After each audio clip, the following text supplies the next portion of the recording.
Fashion Kids idea number 2. Mag-recycle tayo ng black dress ng isang bata. Napaka-simple ng strap ng damit and loose na. So, i-remove natin and palitan natin ng ganito. Parang may design. I-recycle natin tong lumang medyas na walang pares. Follow mo lang mga besh kung paano ko to ginagawa. Paano kinakat and then tinatahi. Pagkatapos tahiin, balik ta rin paharap. And then, i-attach natin dito. Gamit ang sinulid at karayom. Manual lang tayo mga besh. Dahil napakadali naman itong gawin. Repeat the process lang mga besh sa pagtahi sa kabilang part. And then mag-recycle tayo ng see-through scarf.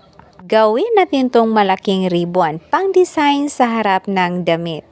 I-form mo lang ng diamond yung scarf and then from the corner to corner tahiin siya hanggang sa maabot and then compress and lock.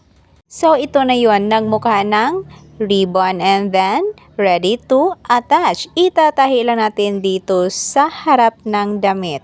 Since ang damit ay black, hindi talaga pang baby. Pero may paraan tayo para i-enhance to. And it depends kung anong occasion ito gagamitin. So itong ginagawa ko ay occasional. Pang Halloween, black and orange combination. After putting the scarf, maglagay tayo ng pearl beads to cover the thread.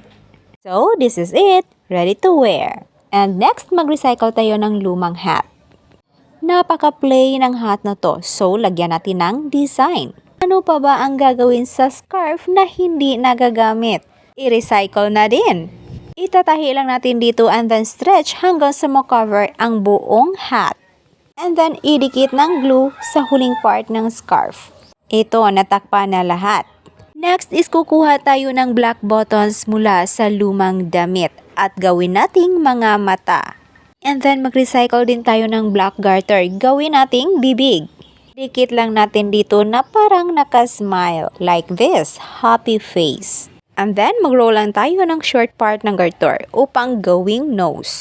Kung walang garter, pwede ka namang gumamit ng kahit ano basta black na nakamatch sa bibig at mga mata. Pagkatapos ma-roll, idikit na natin. Tantaran! Oh, see? May design na yung hat na ginagawa natin. Ito na yon, isusuot ng ating napaka-cute na baby ang ating ginagawa na costume. And then, mag-props din tayo ng Halloween basket. At lagyan ng mga candies. And lastly, gagamit tayo ng black shoes. Ang cute ng batang to, game na game talaga. Ang galing mag-pose sa harap ng camera. 2 years old na itong model namin. Kaya, pagkaubos ng candies, tapos ang show. Thank you, Baby Tamara, for the cooperation.